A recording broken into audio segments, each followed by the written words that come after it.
السلام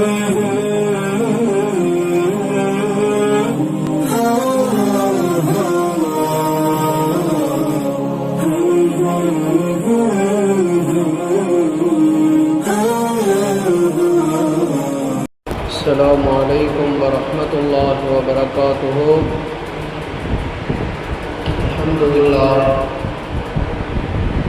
لله رب العالمين والعاقبة للمتقين، الصلاة والسلام على سيدنا محمد وعلى آله وصحبه أجمعين. أما بعد، فقد قال الله تعالى في كتابه المجيد وفي القرآن الحميد بعد أعوذ بالله من الشيطان الرجيم، بسم الله الرحمن الرحيم. قال الله جل شأنه وتعالى في كتابه المجيد: إن المصدقين والمصدقات وأقرضوا الله قرضا حسنا يضاعف لهم ولهم أجر كريم. صدق الله العلي العظيم. وقال الله عز وجل في آية أخرى: إن الذين آمنوا وعملوا الصالحات وأقاموا الصلاة وآتوا الزكاة لهم أجرهم عند ربهم ولا خوف عليهم ولا هم يحزنون. صدق الله العلي العظيم. وقال نبينا محمد رسول الله صلى الله عليه وسلم: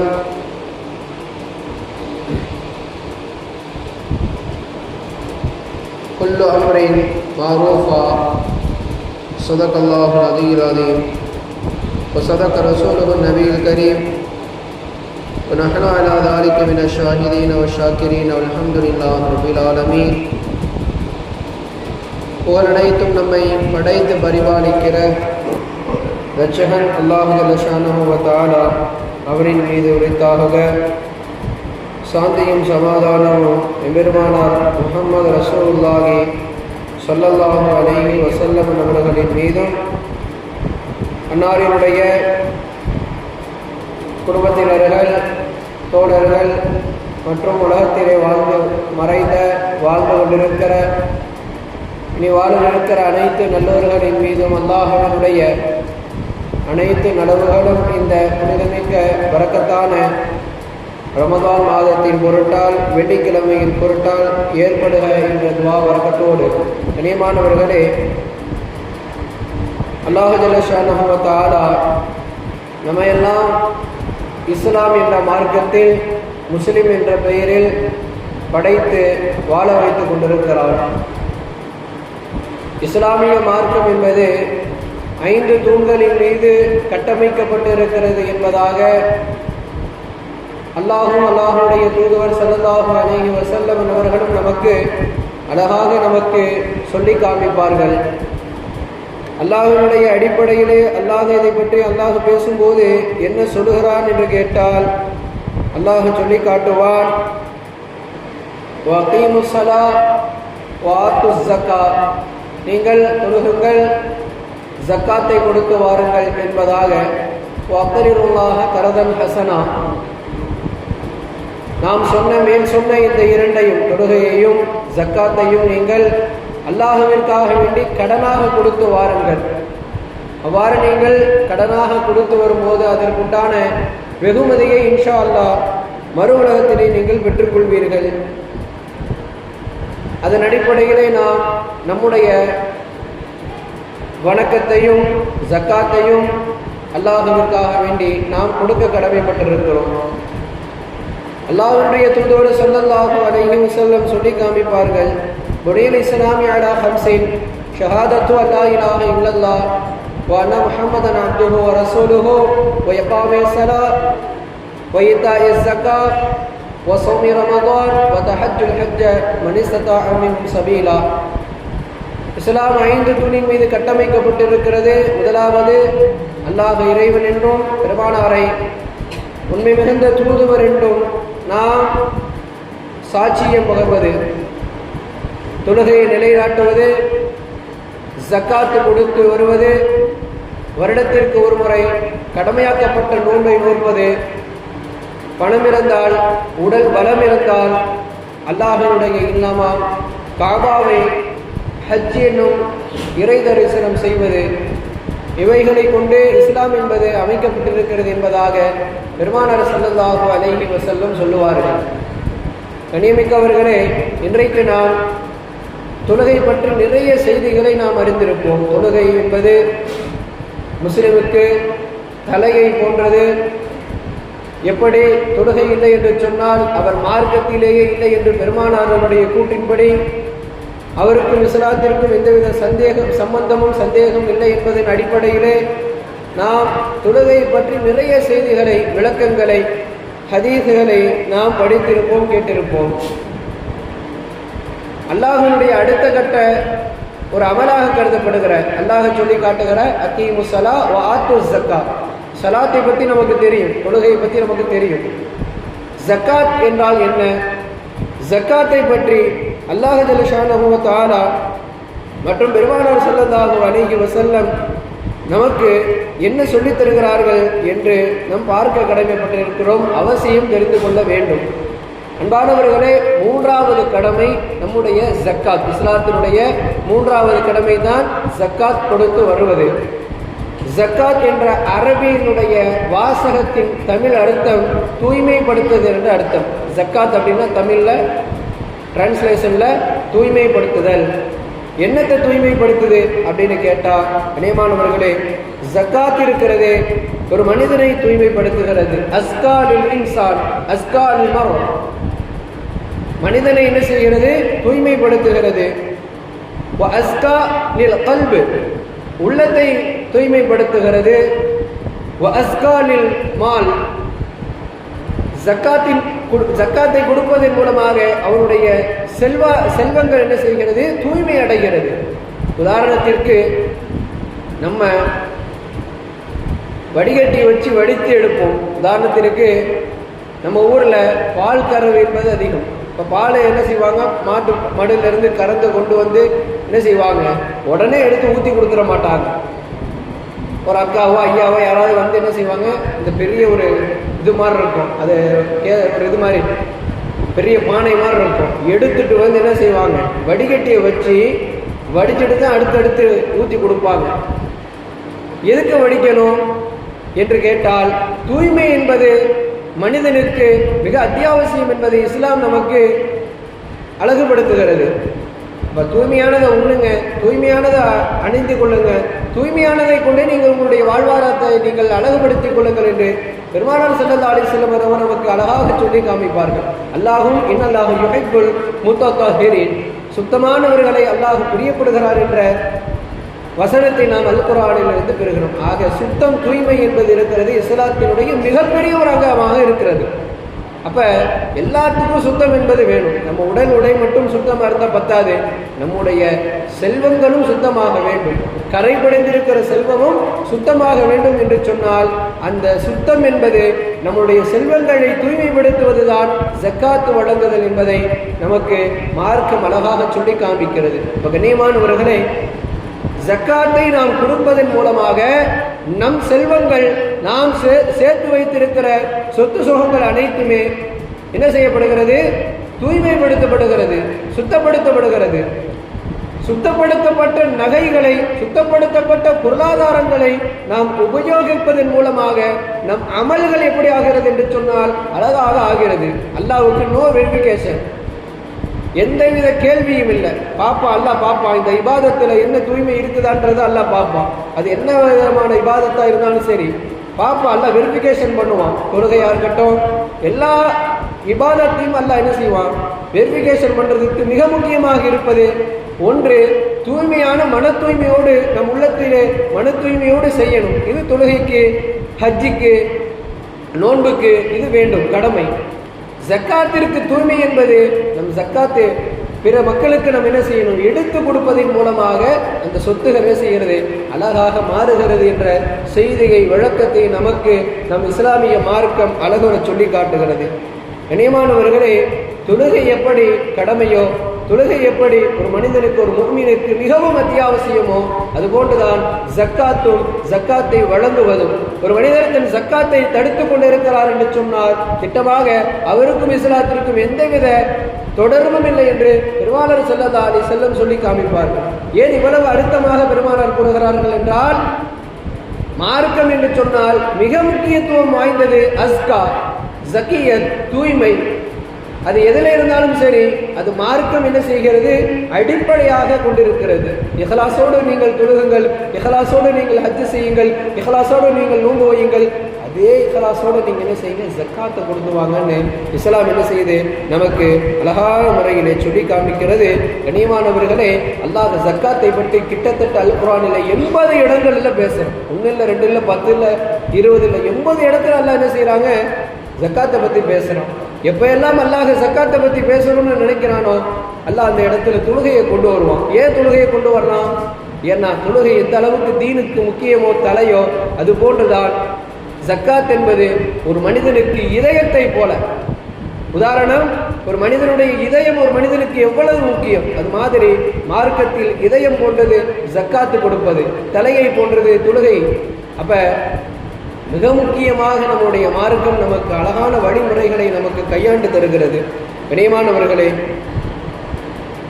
ஹஜரத் Umar, ஹஜரத் Abu Bakr, ஹஜரத் உஸ்மான், ஹஜரத் அலி போன்றவர்களெல்லாம் இந்த விஷயத்தில், ஜக்காத்தினுடைய விஷயத்தில் மிகவும் பேணுதலாக இருந்திருக்கிறார்கள்.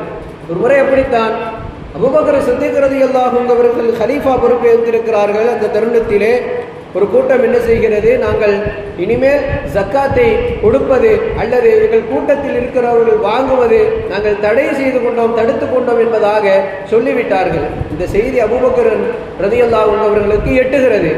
அப்ப அபூபக்கர் சித்திக் ரலியல்லாஹு அன்ஹு அவர்கள் சொன்னார்களாம், வல்லாஹி, நிச்சயமாக அல்லாஹ்வின் மீது சத்தியமாக, நான் கொலை செய்வேன், அவரிடத்திலே போர் புரிவேன், மின் ஃபர்க் பைன ஸலாத்தி வ ஸக்கா, தொழுகைக்கும் ஜக்காத்துக்கும் மத்தியில யாரெல்லாம் குழப்பம் விடுவிக்கிறாங்களோ, அதுக்கு மத்தியில யாரெல்லாம் பிரச்சனை பண்றாங்களோ, கொடுக்க மாட்டேன் பண்ண மாட்டேன்னு யாரெல்லாம் என்ன செய்யறாங்க, பிரச்சனை செய்யறாங்களோ, அவரிடத்திலே நான் போரிடுவேன், அவர்களை நான் கொலை செய்வேன், அது எனக்கு ஆகமாக்கப்பட்டிருக்கிறது என்பதாக என்ன செய்யப்பட்டிருக்கிறது, புகாரினுடைய 625வது ஹதீஸாக பதிவிடப்பட்டிருக்கிறது. என்று சொன்னால் அவ்வளவு முக்கியத்துவம் வாய்ந்த ஒரு அமல், இஸ்லாத்தினுடைய அடிப்படை அமல் ஜக்காத்தாக இருக்கிறது. கண்ணியமானவர்களே, அல்லாஹ் ஜல்ல ஷானுஹு தஆலா இந்த ஜக்காத்தை பற்றி பல ஆயத்துகளிலே என்ன செய்கிறான், நிறைய சுபசோபன செய்திகளை அல்லாஹ் நமக்கு வரிசை வாரியாக நமக்கு சொல்லித் தருகிறான். நிறைய விஷயத்தை அல்லாஹ் நமக்கு என்ன செய்யறான், நமக்கு சொல்றான். இதெல்லாம் நம்ம கேட்கிறப்ப கண்ணியமானவர்களே, அதனுடைய அமலை நாம் செய்து அதற்குண்டான கூலிகளை நாம் என்ன செய்யணும், கண்டிப்பாக பெற்றுக்கொள்ள வேண்டும் என்று நம்முடைய உள்ளம் இயங்குகிறது. அல்லாஹ் வசனத்திலே சொல்லுவான், இல்லல் முஸத்திகீன வல் முஸத்திகாத், நிச்சயமாக தர்மம் செய்யும் ஆண்களுக்கும் சரி பெண்களுக்கும் சரி, வஅக்ரில்லாஹ கரதன் ஹசனா, அல்லாஹ்வுக்கு யார் அழகிய கடன் கொடுப்பது, நீங்கள் கொடுக்கிற ஜக்காத் இருக்குதே, அது உங்களுடைய இம்மையில உங்களுடைய பொருளாதாரத்தை, உங்களுடைய செல்வத்தை தூய்மைப்படுத்துகிறது. அது மட்டும் இல்லை, நீங்கள் மறுமைக்கு உண்டான கடனை நீங்கள் தர்றீங்க. அந்த கடனை நீங்கள் தர்றப்ப யுதாயிஃபுலஹும், அவர்களுக்கு அதை பன்மடங்காக ஆக்கி தர்றோம். நீங்கள் செய்கிற இந்த அமல் இருக்குது, இந்த அமலை நீங்கள் கியாமத்தில் நினைச்சு பார்த்தா சொற்பமான அமலா நீங்க கருதுவீங்க. ஆனா மறுமையில் உங்களுக்கு இந்த அமல், நீங்கள் சொற்பமா பார்க்கிற அமல் இருக்குது, அதை உங்களுக்கு நம்ம பெரிய அமலா நம்ம கண்ணுக்கு காட்டிடுவோம். மேலும் உலகம் அஜுருன் கரி, கண்ணியமான கூலிகள் தரப்படும். கண்ணியமான முறையில் அவர்களுக்கு என்ன செய்யப்படும், அல்லாஹ் கூலிகளை வழங்குகிறான் என்பதாக அல்லாஹ் சொல்லி காட்டுகிறான். மேலும் ஒரு வசனத்தை பார்க்கும்போது நமக்கு இன்னமும் ஆச்சரியமும் ஆர்வமும் இன்னும் நமக்கு ஜக்காத்தினுடைய செயலை தூண்டுகிறது. அல்லதீன யன்குதூன அம்வாலஹும் ஃபீ ஸபீலில்லாஹ், அல்லாஹ்வுடைய பாதையிலே யார் ஒருவர் செலவு செய்கிறார்களோ, சும்மலா யதுபிஊன மா அன்ஃபிகு மன்னா வலா அதா, அவர்கள் செலவழித்ததை சொல்லியும் காட்டாமல், அதை எந்த விதத்திலும் தொல்லையும் தராமல், நான் உனக்கு கொடுத்தேன்ல அப்படின்னு சொல்லி காட்டாம அது சம்பந்தமா கொடுத்துட்டு எந்த வித தொல்லையும் தராமல் இருக்கிறார்கள் என்று சொன்னால், லஹும் அஜ்ருஹும் இன்த ரப்பிஹிம், அவர்களுக்கு அல்லாஹ்விடத்திலே கூலி இருக்கிறது, அவருடைய ரப்பினிடத்திலே கூலி இருக்கிறது. வலா ஹௌஃபுன் அலைஹிம் வலா ஹும் யஹ்சனூன், அவர்கள் இம்மையிலும் சரி மறுமையிலும் சரி எந்தவித பயபக்தியும் பயமும் இல்லாமல் அச்சமும் இல்லாமல் அவர்கள் இரு உலகத்திலும் சிறப்பான முறையில் வாழலாம் என்பதாக அல்லாஹ் சொல்லி காட்டுகிறான். கண்ணியமானவர்களே, அச்சமில்லாமல் வாழ்க்கை இந்த உலகத்திலேயும் மறுமையிலும் நமக்கு வேண்டும் என்று சொன்னால் நாம் ஜக்காத்தினுடைய விஷயத்திலே நாம் மிக பாவந்தியாக பேணுதலாக இருக்க வேண்டும். அல்லாஹ் இன்னும் சொல்லி காட்டுவான், இன்னல்லதீன ஆமனூ, நிச்சயமாக ஈமான் கொண்ட நெல் விசுவாசிகள், நம்மெல்லாம் ஈமான் கொண்டவங்க அப்படின்னு சொன்னால் நம்ம எத்தகையவர்கள் அல்லாஹ் சொல்லி காட்டுறான். ஈமான் கொண்ட நல்லடியார்கள் எத்தனையவர்கள் என்று சொன்னால் வஅமிலு ஸாலிஹா, நல்ல அமல்கள் செய்யக்கூடிய ஈமான் கொண்டவர்கள் எத்தகையவர்கள் என்று சொன்னால் வஅகாமு ஸலா, தொழுகையை விடவே மாட்டாங்க, தொழுகைக்கு சரியான முறையில் அவர்களுடைய ஆஜர் இருக்கும். வஆத்து ஸக்கா, அவர்கள் ஜக்காத்தை பரிபூர்ணமாக வாடிக்கையாக சரியான முறையிலே கொடுத்து அருள்வார்கள். லஹும் அஜ்ருஹும் இன்த ரப்பிஹிம், அல்லாஹ்விடத்திலே அவர்களுக்கு பல்வேறு விதமான கூலிகள் இருக்கிறது.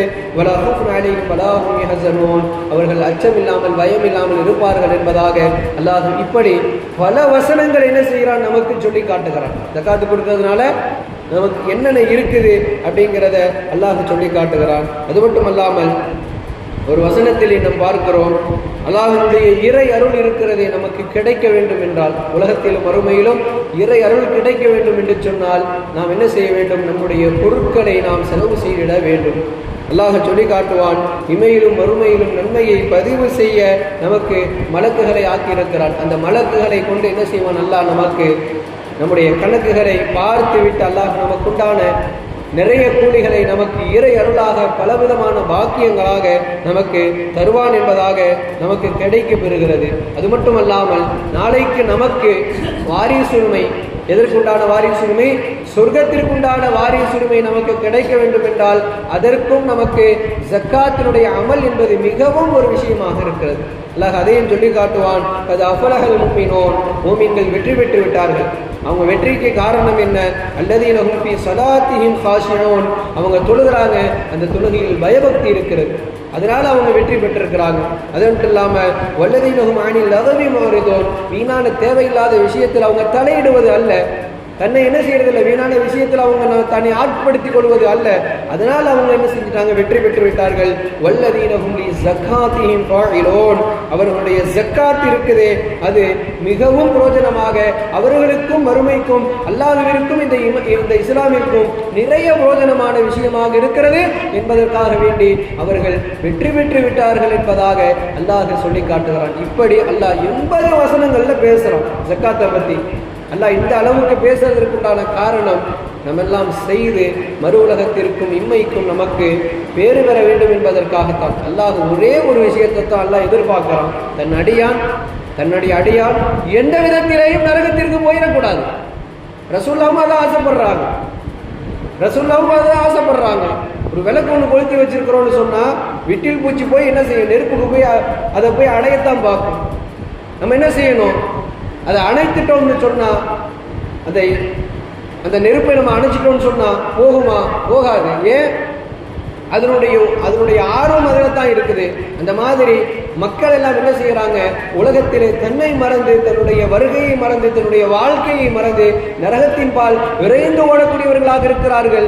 நான் அந்த நரகத்தை அழிக்கிறேன். நரகத்தை எதன் மூலமாக அழிக்கிறேன் என்றால் என் நல்ல காரியத்தின் மூலமாக. நான் நல்ல காரியம் நீங்க செய்யறது, அந்த நல்ல காரியத்தின் மூலமாக நான் என்ன செய்கிறேன்? உங்களை நரகத்தை விட்டு நான் பாதுகாக்கிறேன். அல்லாஹ்வும் அதைத்தான் செய்கிறான். எந்த அடியானும் நரகத்திற்குரியவர்களாக ஆகிவிடக்கூடாது. எல்லா மக்களும், உம்மத்தில் இருக்கிற எல்லா மூமின்களும் சொர்க்கத்திற்கு தகுதிமிக்கவர்களாக ஆக வேண்டும். அதை தாண்டி அவர்களுக்கு பலதரப்பட்ட அந்தஸ்துகள் நாளைக்கு மறுமையிலே இருக்கிறது.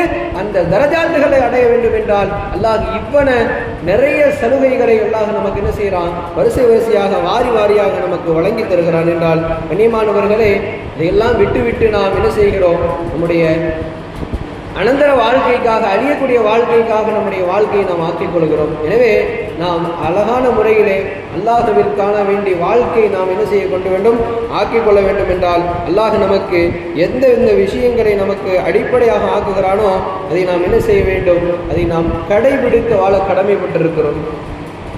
ஒரு கட்டத்திலே நபியினுடைய சமுதாயத்தில் அல்லாஹ் என்ன செய்கிறான், ஜக்காத்தினுடைய வசனத்தை இறக்குகிறான்.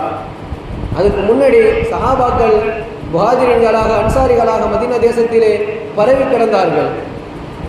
அதுக்கு முன்னாடியே அவங்கெல்லாம் எப்படி இருந்தாங்கன்னு கேட்டால், தனக்குத்தானே உதவி செய்து கொள்ளக்கூடியவர்களாக, பிறருக்கு உதவி செய்வர்களாக இருந்தார்கள். மக்காவை விட்டு மதீனாவுக்கு வந்தாங்க, முஹாஜிரின்களை ஹிஜ்ர செஞ்சு வர்றாங்க. இப்போ அன்சாரிகள், மதீனாவில் இருக்கக்கூடிய அன்சாரிகள் முஹாஜிரின்களுக்கு எல்லாத்தையும் வழங்குறாங்க. இருக்க இடம், உடுக்க உடை, ஏன் 2 மனைவிகள் இவர்கள் கட்டியிருந்தாலும் கூட ஒரு மனைவியை தலாக்கிவிட்டு தன் முஸ்லிம் சகோதரருக்கு, திருமணமாகாத தன் சகோதரருக்கு நிக்காக செய்து வைத்து கொடுக்கும் அளவிற்கு என்ன செய்தார்கள், நன்மையை விரும்பி விரும்பி செய்தார்கள். அப்படி விரும்பி விரும்பி செய்து என்ன செய்தார்கள், தன்னுடைய வாழ்க்கையிலே உயரத்தை அடைந்த முஹாஜிரீன்கள் மற்றும் அன்சாரிகள் ஒரு தடவை அல்லாஹ் இந்த ஜக்காத்தினுடைய வசனத்தை இறக்குகிறார். அன்ஃபிகு ஃபீ சபீலில்லாஹ் போன்ற வசனங்கள், வஅகீமு ஸலாஹ் வஆத்து ஸக்கா என்ற வசனங்கள் இறங்க பெறுகிறது. அப்போ ஜக்காத்தினுடைய வசனம் இறங்கணுன்னு வேலைக்கு போகாத சஹாபாக்கள் என்ன செஞ்சிட்டாங்க, மூட்டை தூக்கி வேலைக்கு போனாங்க. வேர்வை வேர்க்க என்ன செய்கிறாங்க, வேலைகளை செய்து தன் மீது இருக்கிற ஜக்காத்தினுடைய அந்த கடமையை நிவர்த்தி செய்தார்கள் என்று வரலாறுகளில் ஹதீஸ் நமக்கு அழகான ஒரு சான்றாக இருக்கிறது. ஏன்னா அந்த அமலை நம்மளும் அடைஞ்சிக்கிறோம், ஒரு அமலை விட்டுறக்கூடாது என்ற நோக்கத்தோடு வாழ்ந்தவர்கள் தான் சஹாபாக்கள். ஒரு வசனம் இறங்கிடுச்சுன்னா அது பெருமானார் வழிகாட்டிட்டாங்கன்னா உடனே அதை செய்வதற்கு சஹாபாக்கள் விரைந்திடுவார்கள், தாமதப்படுத்த மாட்டாங்க. அது என்னவா இருந்தாலும் சரி, ஒரு திக்கரா இருந்தாலும் சரி, ஒரு சுபஹானல்லாஹ் நீங்கள் சொன்னீங்கன்னா அல்லாஹ் என்ன செய்வோம், உங்களுக்கு சொர்க்கத்தில் ஒரு மரத்தை தருவான்னாலும் அதையும் செய்வாங்க. பெரிய பெரிய அமலாக இருந்தாலும் அதற்கும் தன்னை என்ன செய்வாங்க, ஆட்படுத்திக் கொள்வாங்க.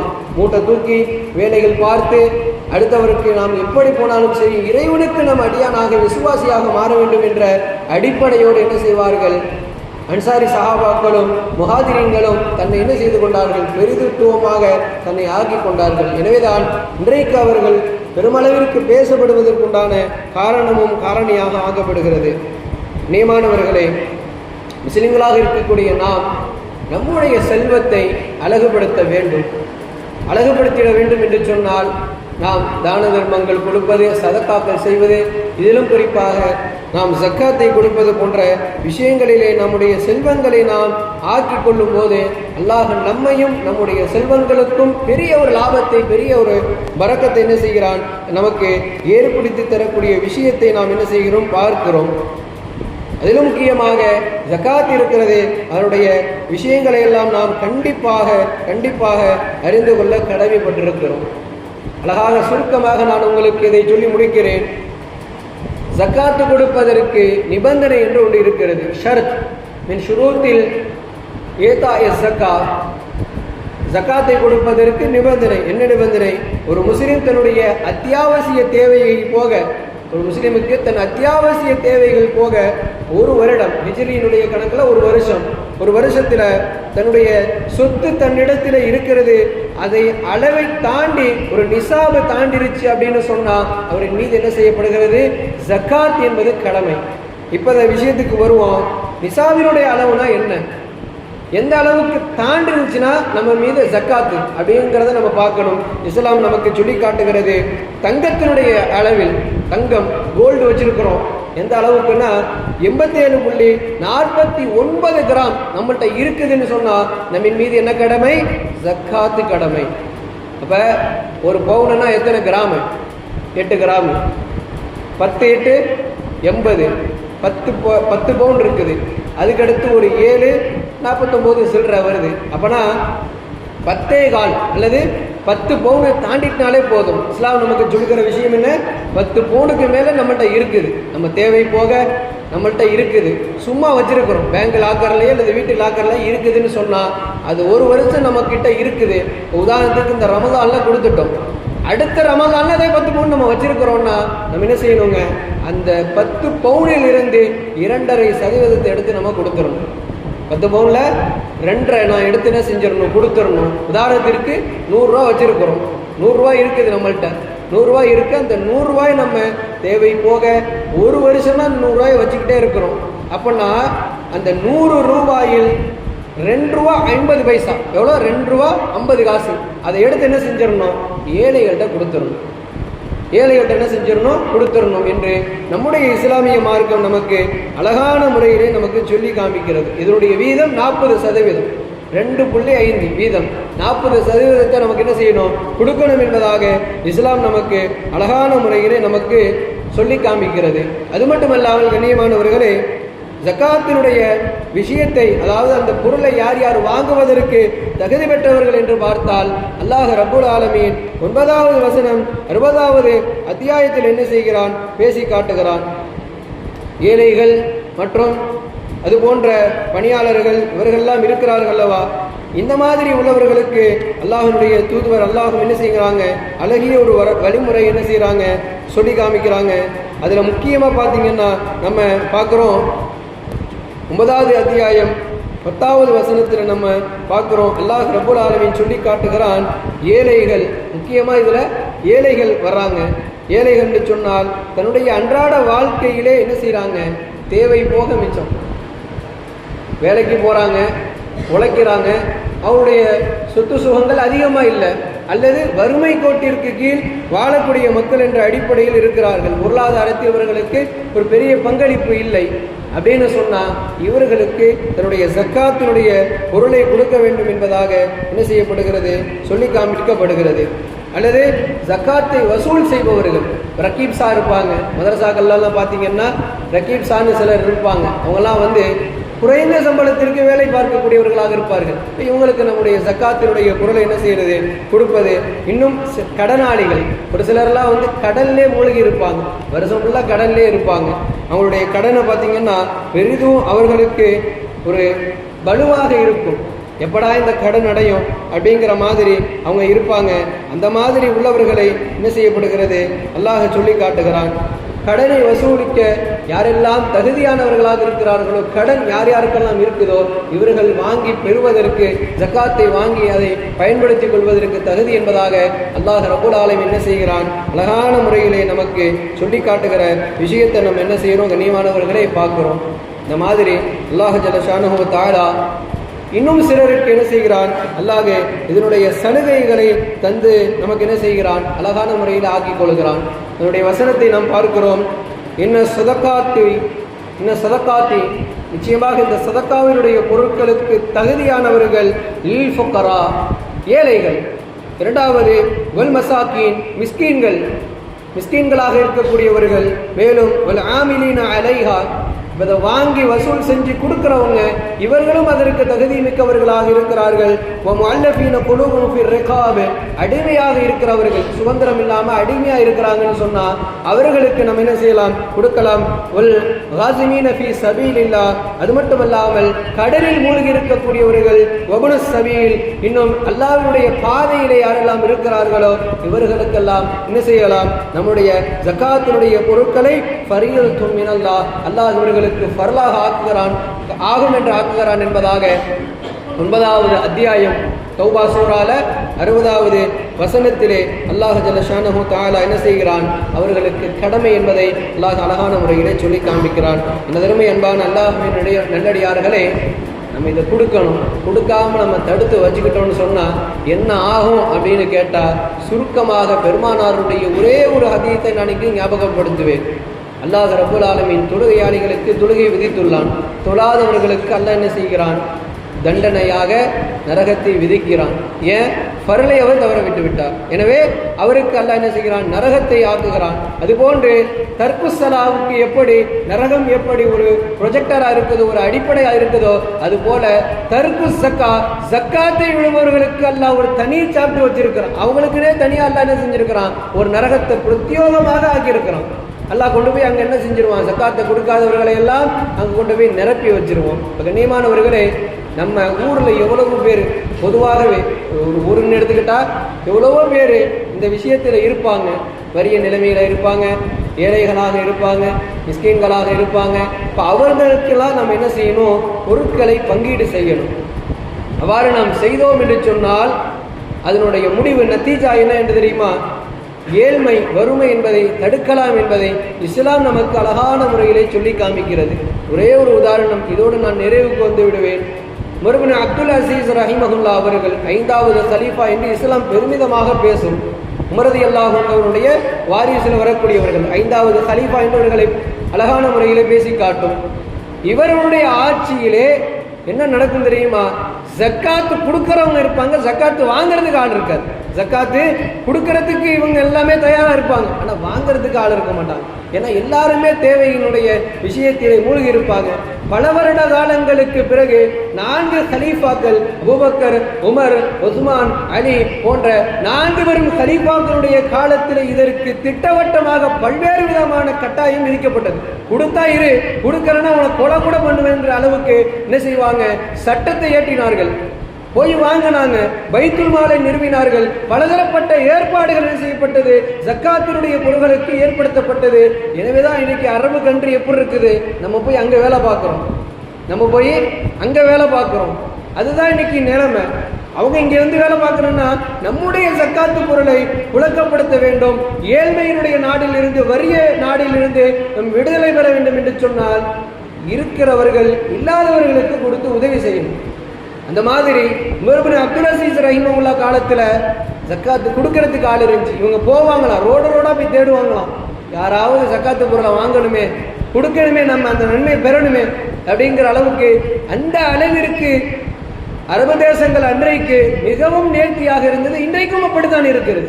அதுக்கு உதாரணம் நம்ம போய் வேலை பார்க்கறோம். அவங்க வந்து இங்கே வேலை பார்க்கல, பீகார்லேருந்து வேலை பார்க்குறாங்க, அது கிடையாது. பீகார்லேருந்து இங்கே வர்றாங்க, வடக்கு நாட்டிலேருந்து நம்ம ஊருக்கு வர்றாங்கன்னா அது வேற கான்செப்ட். ஆனால் இந்தியாவிலிருந்து, நம்ம நாடுகளிலிருந்து யுனைட் அரபு எமிரேட்டுக்கு நம்ம போகிறோம், அரபு தேசத்துக்கு போகிறோம், அடுத்தடுத்த நாடுகளுக்கு போகிறோம், துபாய் போகிறோம், கத்தார் போகிறோம், சவுதி போகிறோம், அபுதாபி. எதுக்கு போகிறோம்? வேலை பார்க்கறதுக்கு. ஏன் அங்கே என்ன அப்படி கொட்டியாக கிடக்குது? ஆமாம், கொட்டி தான் கிடக்கு. எதுக்கு? அல்லாஹ் அந்த ஊர்களிலே கலீஃபாக்களுடைய பரக்கத்தை கொண்டு, ஜக்காத்தினுடைய பரக்கத்தை கொண்டு, தான தர்மங்களுடைய பரக்கத்தை கொண்டு அல்லாஹ் அந்த நாட்டை, அந்த ஊர்களை செழிப்புப்படுத்தி விட்டான். இன்றைக்கு அந்த நாடுகள், அந்த ஊர்கள் எல்லாம் அவ்வளவு மிகதமான அழகான முறையில் ஆக்கப்பட்டிருக்கிறது. இப்போ நம்ம ஊரையும் நம்ம மேற்கொண்டு வரணும்னு சொன்னால் இல்லாதவர்களுக்கு இருப்பவர்கள் கொடுத்து உதவி செய்யும். அதுதான் இந்த கான்செப்டோடு நம்ம இருந்தோம்னா நம்முடைய பொருட்களும் தூய்மையாக்கப்படும், நம்முடைய ஊர்களும் தூய்மையாக்கப்படும், நம்முடைய நாடும் என்ன செய்யப்படும், அழகான முறையில் ஆகும் என்பதை நம்ம எல்லாம் கண்ணியத்தோடு தெரிந்து கொள்ள கடமைப்பட்டிருக்கிறோம். எனவே கண்ணியமிகு அல்லாஹ்வுடைய நல்லடியார்களே, அல்லாஹ் ரப்பல் ஆலமீன் நமக்கு கடமையாக்கிய தொழுகை, சக்காத் மற்றும் நோன்பு எல்லா விதமான கடமைகளையும் அவனுக்காக வேண்டிய இஹ்லாஸோடு செய்யக்கூடிய வாய்ப்பையும் பாக்கியத்தையும் அல்லாஹ் நம் அனைவருக்கும் தருவானாக. இதனால் வரைக்கும் நாம் செய்த நல்லறன்களை அல்லாஹ் ஒப்புக்கொண்டு அதனுடைய கூலியாக நமக்கு அல்லாஹ் ஈருலகத்திலும் வெற்றியையும் ஜெயசீலத்தையும் அல்லாஹ் நம் அனைவருக்கும் தருவானாக. மறு உலகத்திலே எந்தவித கவலையும் இல்லாமல், நஷ்டங்கள் இல்லாமல், துன்ப துயரங்கள் இல்லாமல், இன்பத்தோடு மகிழ்ச்சியோடு சொர்க்கத்திற்கு செல்லக்கூடிய பாக்கியத்தை அல்லாஹ் நம் அனைவருக்கும் ஆக்கி தருவான் என்ற மேன்மையான துஆவோடு இந்த உரைக்கு நான் நிறைவுக்கு வருகிறேன். வாஹிரு தஅவானா அனில் ஹம்துலில்லாஹி ரப்பில் ஆலமீன். அஸ்ஸலாமு அலைக்கும் வரஹ்மத்துல்லாஹி வபரகாத்துஹு.